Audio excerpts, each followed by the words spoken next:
Alexandre le Grand, fils de Philippe II de Macédoine, né en 356 avant Jésus-Christ, et dès son adolescence, il se montre un jeune homme exceptionnellement brillant. Éduqué par le grand philosophe Aristote, Alexandre développe un amour pour la connaissance, la philosophie et la stratégie militaire.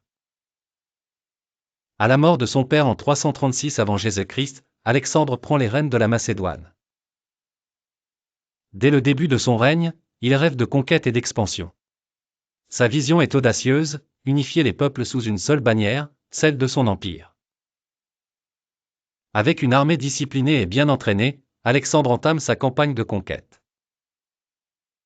Les victoires s'enchaînent rapidement, la Grèce tombe, suivie de l'Empire perse. Grâce à ses tactiques militaires novatrices et sa capacité à inspirer ses hommes, il avance sans cesse vers l'Est. Au cours de son voyage, Alexandre fonde de nombreuses villes, dont la célèbre Alexandrie en Égypte, créant ainsi un réseau qui facilite les échanges culturels et commerciaux. Son empire devient un melting pot de cultures, où l'Orient et l'Occident se rencontrent. Cependant, les ambitions d'Alexandre ne connaissent pas de limite. Il poursuit son périple jusqu'au bord de l'Inde, cherchant toujours à étendre sa domination.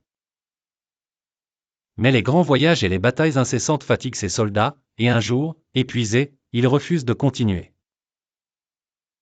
Mettre fin à sa marche vers l'Est, Alexandre revient vers Babylone, où il envisage de consolider son empire et préparer de nouvelles campagnes. Malheureusement, il ne réalisera jamais ses projets. Alexandre meurt en 323 avant Jésus-Christ, laissant derrière lui un empire colossal. Après sa mort, ses généraux se disputent son héritage, partageant le territoire conquis.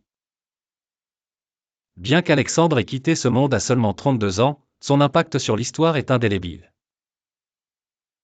Il est souvent cité comme l'un des plus grands conquérants de tous les temps, ayant démontré qu'un seul homme avec une vision peut changer le cours de l'histoire.